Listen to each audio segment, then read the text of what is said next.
From the Naval Hospital to 526 to Maybank Highway, I speak exclusively with Charleston County Council member Dickie Schweers about those issues and his own re-election bid for a special edition of Quintin's Close-Ups.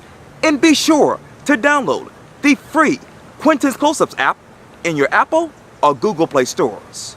Dickie Schweers, it's so good to see you again. Yes, sir. Wonderful to see you again. Oh, I appreciate it. So here we are, 4 weeks before your actual primary. 3 weeks. 3 weeks, pardon me, I'm losing time again. I'm counting the days. That's right. Let me ask you this. How would you describe your campaign in one word? Busy. One word is busy. And you talk about busy. Let me take you to Charleston County Council because this is the headline from the Post and Courier. The property Charleston County bought for $33 million will need $66 million repairs. And obviously we're talking about the big debacle over the Naval Hospital. What got us from $33 million to now $66 million? I will use one word to describe the Naval Hospital, and that is astounding. $33 million was actually the settlement of a lawsuit, which I did not support.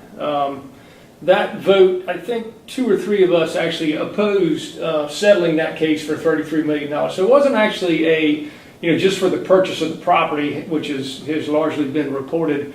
It was actually to settle the lawsuit. And the lawsuit took into consideration the value of the lease that the county had signed with the owner. So it's a little more complicated than just simply a purchase. But for the most part, that is the interpretation, is that it was a purchase. And let me go to the Greenbelt, and this is an editorial from Laura Cantrell with the Coastal Conservation League, and of course Bill Saunders, who's all about 526 and whatnot. It reads this: spending shift threatens Greenbelt success. So what should be the success for Greenbelt? Well, the whole concept of the Greenbelt, Quintin, was to protect primarily the rural areas from sprawl. When the transportation sales tax was originally approved, there were a lot of concerns about the effect that would have on the rural areas and on the urban areas sprawling into the rural areas. So the offset to improve roads, because anytime you improve roads, development follows those new roads. Right. And the concern was that by developing new roads, we would encourage sprawl. And the new roads, the capacity on the new roads would almost immediately be consumed. That has historically been the case. So the whole concept of tying the Greenbelt program in with the transportation sales tax was to provide protections for a large amount of that rural area in order to preserve what so many of us love about the low country, and that's the rural countryside. And let me take you more to the countryside, Maybank Highway. Obviously, this is a headline from live5news.com. Charleston County Council approves recommendation on Maybank Highway improvement project. So what will that project look like in your mind? The Maybank Highway project, I assume you're talking about the pitchfork concept. Exactly. And that was worked out with the city of Charleston when Mayor Riley was still mayor. Right. And the concept was, instead of simply widening Maybank Highway, the concept was to provide parallel routes. And by providing parallel routes, much like you have on Peninsula Charleston, right, and also much like you have in the old village in Mount Pleasant, it used to be a traditional way of doing things. We've gotten away from that, and everything is one road in, one road out. Right. That makes that road very high demand and very, very high use. And is really, for most applications, not very practical. So the pitchfork concept was at least a partial development of a road system that would allow multiple options, and that's been a struggle to get installed, partially because of 526. That has caused a lot of conflict in getting not only that road improved, but also Main Road and 17, getting that intersection resolved, right, and also the widening of Main Road. But for 526. I tell people those projects probably could have been done 6 years ago, finished 6 years ago. And you talk about 526. Where are we with the future of that? I have been on council for 12 years. I don't know that we're any closer to making any move forward on that now than we were back then. That project has been a huge challenge politically.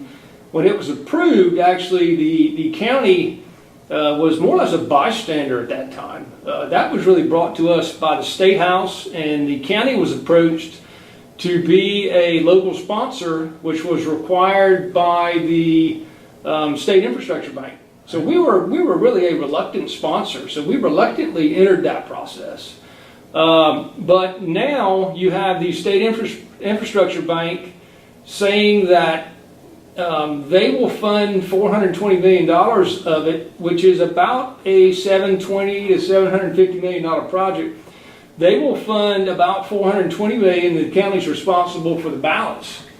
Well, the balance being, we're looking at $250,000 or so, and that's for the parkway concept. That is not for an interstate. That's for a parkway. Alternative G is a parkway. $250,000 of county money. Right. The county initially was not supposed to provide any funding for that project, zero.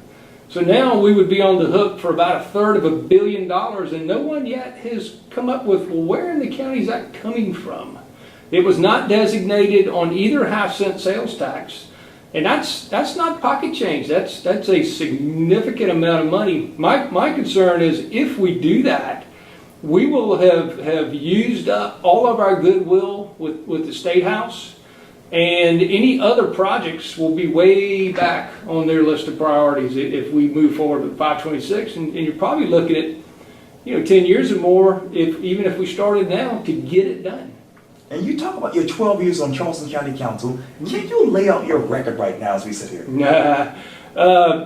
Fiscal conservative. I have not voted for property tax increases. Every time I pay my own property tax on my home, right.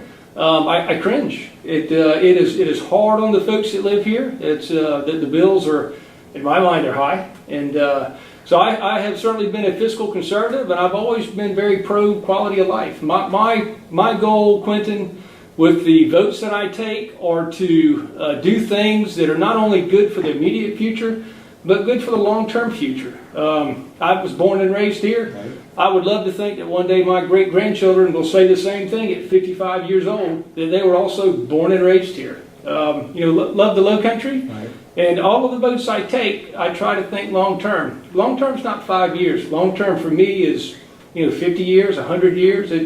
It's beyond my generation. And just a footnote, I will be interviewing your opponent later this week as well for this particular Quintin close-up interview as well. Yes, sir. Dickie Schweers, thank you so much for your time. I really, really appreciate this. Absolutely. Enjoyed it again. Likewise. Thank you.